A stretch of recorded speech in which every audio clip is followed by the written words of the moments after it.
All right, yeah, I gotta turn this sucker down here. Yeah, always the same. Yeah, there we go. All right. All right. Hello, everybody. Here we are in 2017. Yep, 2017. 2020 will be pretty soon. So 2017 and more licks. And today I'll be talking about just flashy blues stuff, right?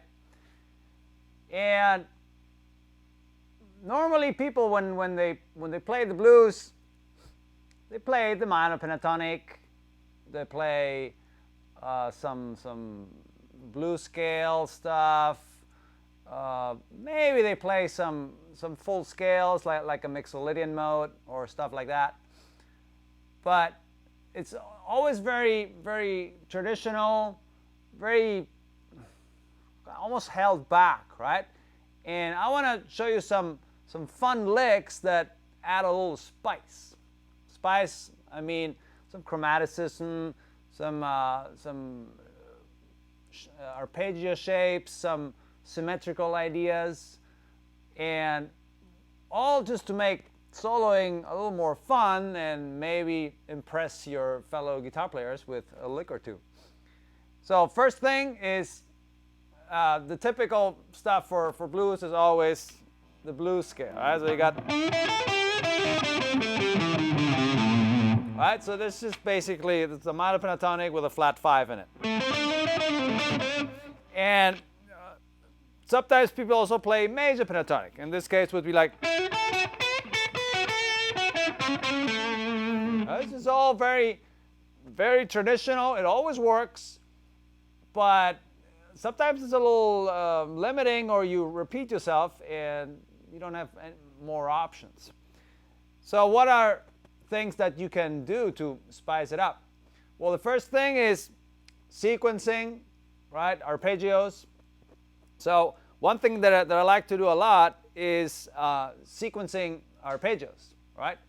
So when I sequence arpeggios, I take a very simple shape, which is basically A7, right?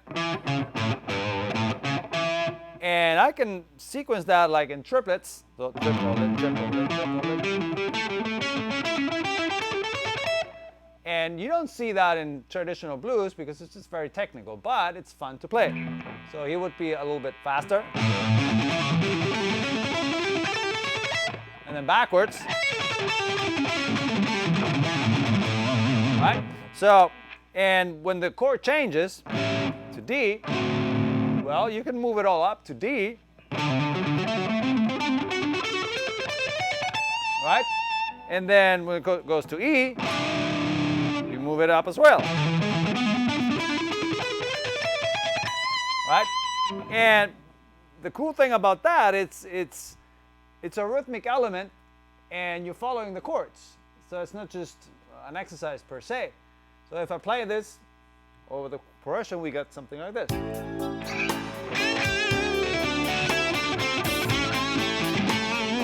it goes to the 4 chord.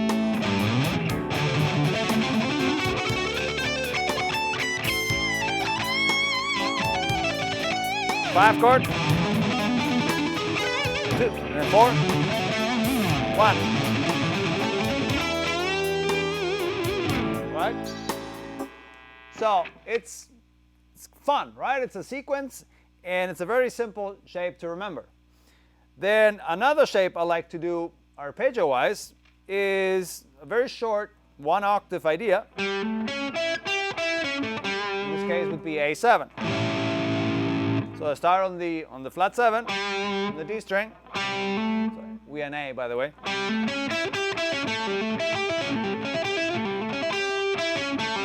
And then this one can be moved as well. So if this is A7, then D is up here. So play it up here. And then E is up here. Now, since it's 1 octave, it's very easy to shift around because I can move this guy down here and I pretty much got the same thing down here. And then I connect both and I got this long dominant arpeggio.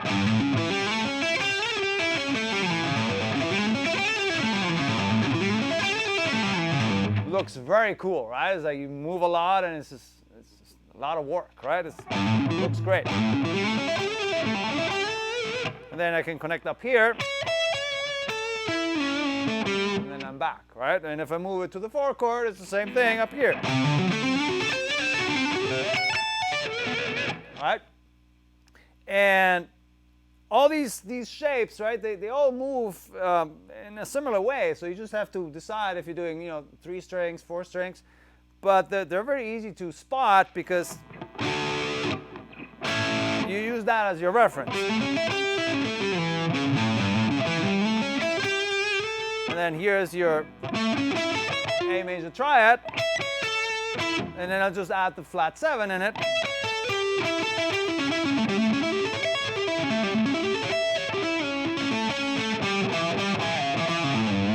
Right? And it just becomes this long A7 arpeggio. And later it's same thing for D7 and then for E7, right? Now there's other cool shapes that add a little chromaticism. The ones that I like to do is within that same arpeggio, I can go and do a chromatic move from the flat 7 to the root. And then from the 3 up to the 5th. So 3, 4, sharp 4, 5. And then I can go back, the same thing. Just to add more spice.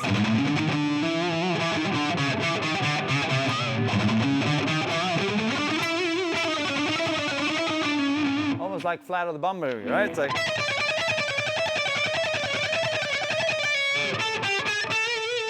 maybe some traditional old blues players, they will kind of frown at that. It's like, what the hell are you doing, boy? But it's kind of fun anyway.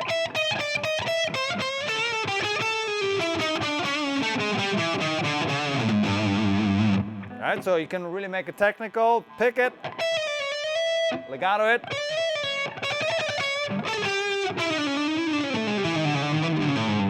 This is all about adding more notes, right? More notes to the same sound, right? So here it is with the corporation. Here we go.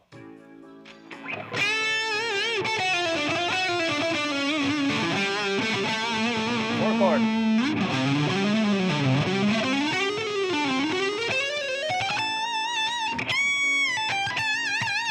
5.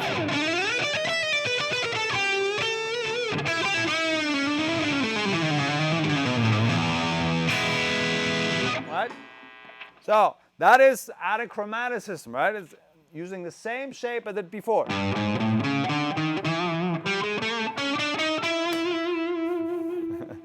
All right.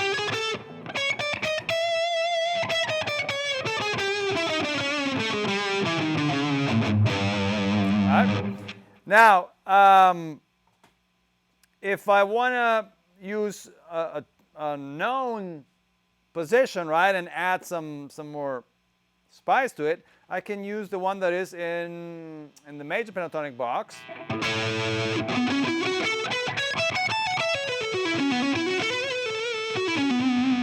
Right? And that would be A, right? So A. Now what I'm going to do is I'm going to add, or actually I'm going to change a position. So here's your flat 7. 5, flat 7. Here's my flat 3.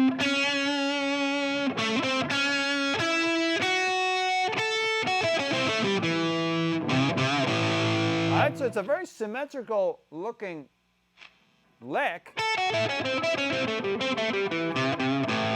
right, which I took from the major pentatonic position. So these two I changed to. Now, the advantage of that is that it's completely symmetrical. So when you go higher, it's even easier to play. You don't have to stretch so much. So you got this.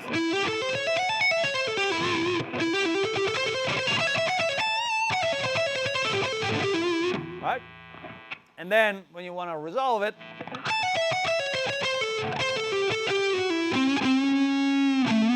right, to A. So you just have to be careful that you don't do it constantly over every chord, because it does not work on every chord in the blues. So it's always very dependent on what chord is happening. So in this case, that would be an A lick. Now if I want to move that to D or E, I would have to move it accordingly. Right, so I'll just show you what that sounds like when I move it.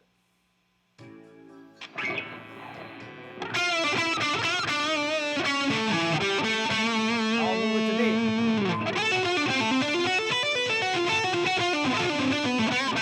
I'll move it to A.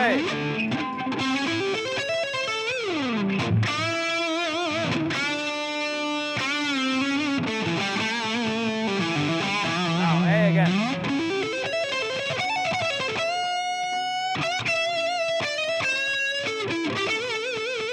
Again.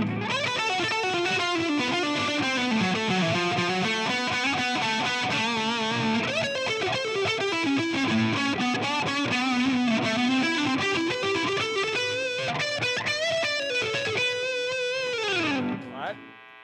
So I'm just taking a chord position and just adding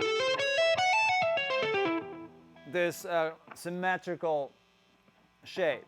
And then this can also be great for sequencing.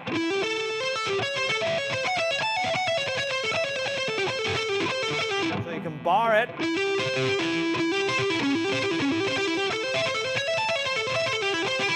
So that's pretty flashy, right? It's like very fast.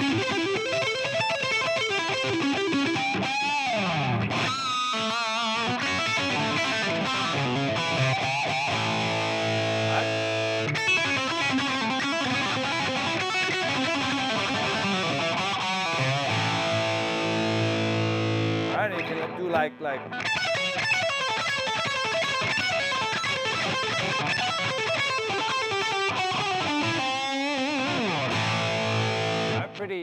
pretty aggressive, actually. It's just very aggressive, very loose sounding, you know. So that's one thing. Now more for that symmetrical stuff, right? The symmetrical stuff is it's very popular lately in guitar players, because it just allows you to shift between keys without really changing the fingering, right? And as long as you know which position works for any particular key, you get a lot of mileage out of a symmetrical lick. Now, if I do it in A, again, I'll grab the same position in A, which I did before, but now what I'm going to do is I'm going to add a symmetrical fingering, which would be first finger, second finger, and pinky. And it would be all in minor thirds, and you get this almost diminished sounding. And this was popularized by our good old friend Eddie Van Halen, right? He did all this stuff all over the records and his solos. And it's because it's symmetrical and you're doing a big stretch, every time you move to the next string, you actually go to a lower note, and that creates a weird tonal effect, almost like computer music. So here I got an A note, you got a C note, which would be the flat 3. Here's the flat 5, right? That would be the blue note. And then when I go to the B string, here's the C sharp from that chord, the A chord. So I play the minor third first, and then flat 5, and here's the third, major third, and here's the fifth, and here's the flat 7. So it's a wicked dominant sound. And then here again, see, that's a G, and then I'll go to the next string. You would think that the pitch goes up, but because the stretch is so wide, that's a G, and I'll go down to an F sharp. And then here's the A again, the root, and here's the flat 3. So all that together sounds like this.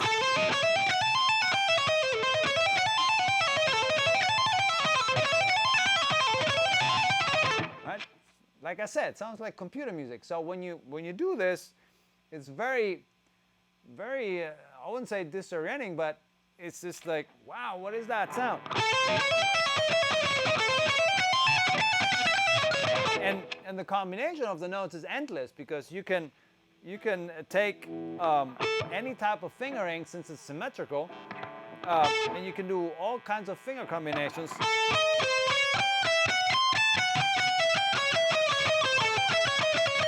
Just let your fingers do random stuff, sequencing wise, and you get this wicked.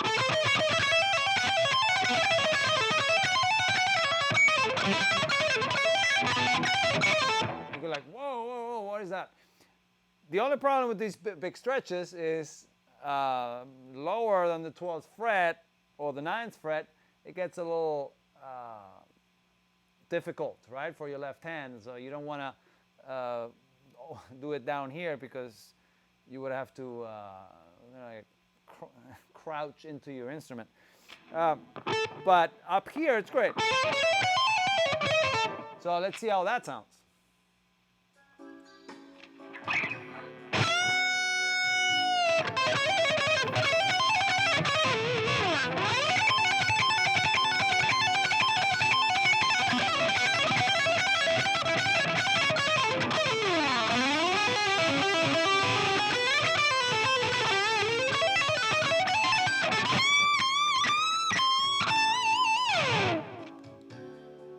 Right?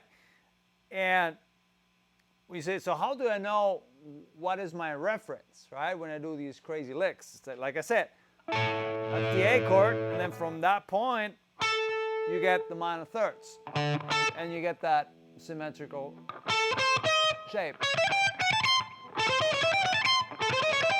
So that would be for A, and then if you want to go to, let's say, to D, it would be here, and this is a big stretch. And then E would be here.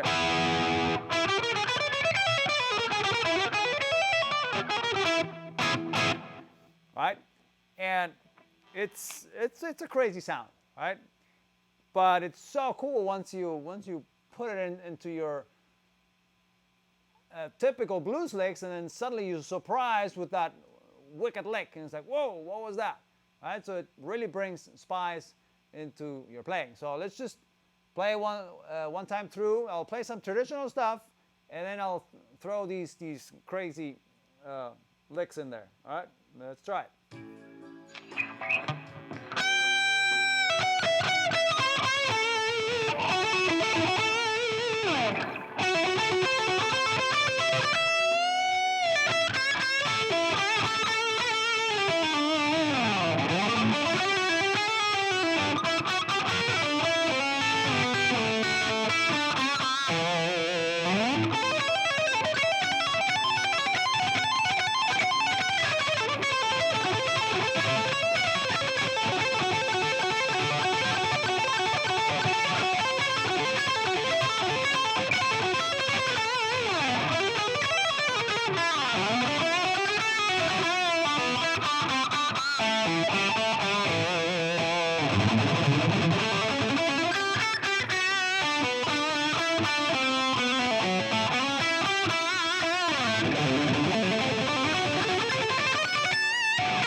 All right, let me show you one more lick, and this lick will basically involve a little bit of hybrid picking.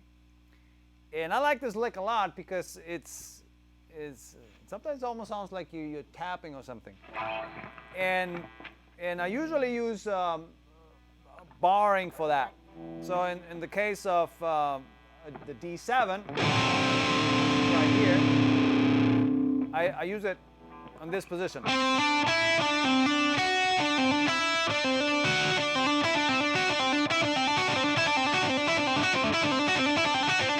Alright, so basically, it's almost if I were doing with a tap, it would be like.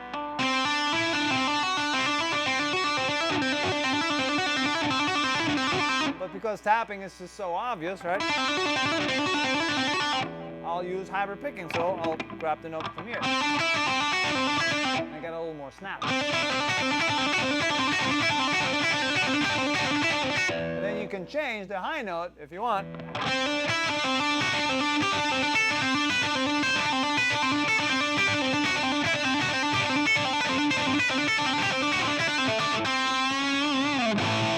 Okay, so how would I do it for the A? It's like, well, I would move up here.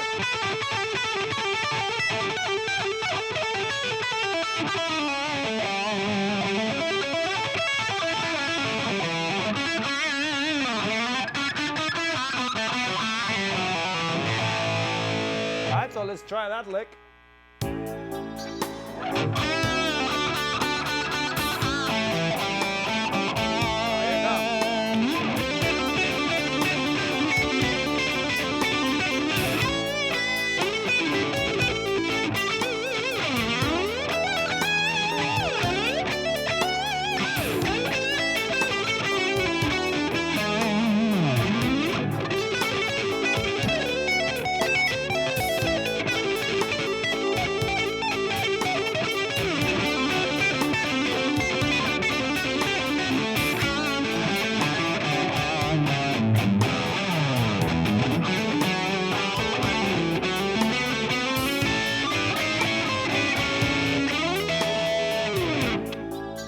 Alright, so that's it, folks, right? This is it for today. Some flash licks. There's more, right? But I cannot cover all this stuff in 20 minutes, right? So there'll be more, right? Join me next week. I'll do some more fun stuff and keep on practicing. Here we go.